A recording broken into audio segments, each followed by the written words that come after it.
PGBL ou VGBL, tá? Vamos falar de previdência aqui privada. Eu não sou muito chegado, mas a gente tem um benefício interessante aqui. Então, qual que é a diferença dos dois? Tá aqui no nome. Um é plano gerador de benefício livre e o outro é vida gerador de benefício livre, tá?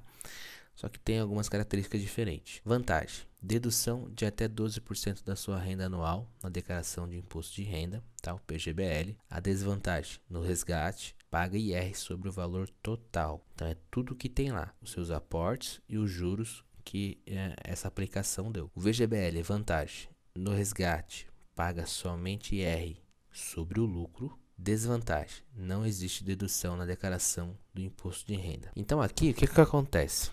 Quando que vale a pena aqui o PGBL? Vamos supor que você faz a declaração anual e você está pagando muito imposto. Você consegue então deduzir até 12% da sua renda anual. Então o que acontece? Vamos supor que você ganha 100 mil reais. Você pode então deduzir até 12 mil reais. Vamos supor que você faz uma aplicação de 12 mil reais do PGBL. Então no imposto de renda lá na declaração, você vai poder descontar 12 mil reais. Sendo assim, a base de cálculo não vai ser mais sobre 100 mil, vai ser sobre 88 mil. Então você tem uma vantagem tributária aqui. Você tem a vantagem de pagar menos impostos nesse momento para pagar somente no futuro. Vale a pena quando você faz a declaração completa e você está pagando imposto. Aí vale a pena fazer isso aqui. Elton, eu quero contribuir mais para a Previdência porque eu quero colocar beneficiário. Tanto no PGBL como no VGBL, você pode colocar beneficiários que aí recebe o dinheiro se você vir a faltar, ou seja, se você morrer. Não entra no inventário, tá bom? O VGBL não tem problema, mas eu vi que alguns estados estão questionando o PGBL. Vamos supor que você então quer investir mais na previdência privada. O que você tem que fazer então? Se você tem esse problema de pagar muito imposto na declaração completa, então você faz o investimento de até 12% no PGBL e o que passar de 12% você faz no VGBL. Por quê? No resgate, paga IR somente sobre o lucro. Aqui paga sobre o total. Então o governo, ele é fogo, né? Ele te dá aqui com uma mão e tira com a outra. Então você tem que fazer também uma jogadinha para se beneficiar melhor. Beleza? Então é dessa maneira que você vai escolher o PGBL ou o VGBL. E aí você pode escolher a tabela de imposto de renda na hora do resgate, tá?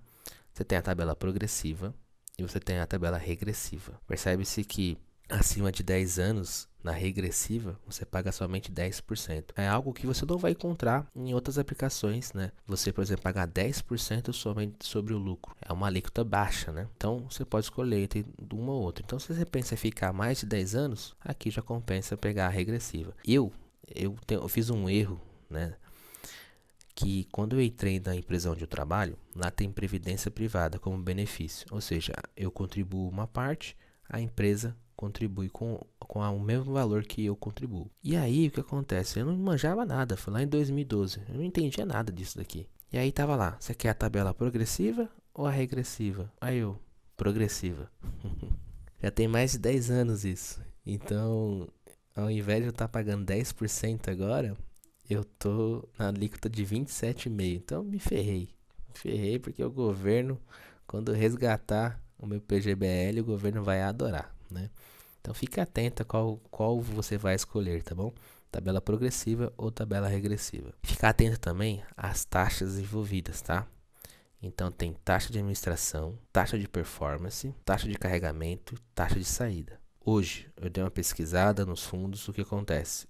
A maioria só está cobrando taxa de administração. Então se tiver taxa de performance, taxa de carregamento, taxa de saída, não investe, porque vai corroer toda a sua rentabilidade. E a taxa de administração, para mim, no máximo tem que ser 1%, no máximo. Então eu vi vários de 0,3%, 0,5%, tá? Isso daqui corrói a rentabilidade da sua aplicação, tá bom? Então fique atento a isso daí. Outro ponto, não tem FGC para fundos, tá? Fundos de previdência não tem FGC. Então você tem que analisar bem qual que é o administrador desse fundo e tem que ser um administrador com consistência, que esteja há anos no mercado, que tenha uma boa saúde financeira para você não perder essa previdência, tá? Porque se o fundo falir, como não tem proteção, o dinheiro está lá, vai embora. E Um ponto também legal, alguns fundos têm come cotas, tá? Só que na Previdência não tem come cotas, então esse também é um ponto positivo, tá bom? Então, se você entra aí no caso aí de pagar imposto na declaração, PGBL vale a pena, tá? Seguindo até 12%. E se você quer fazer só como se fosse um seguro para sua família, o VGBL é interessante, tá certo?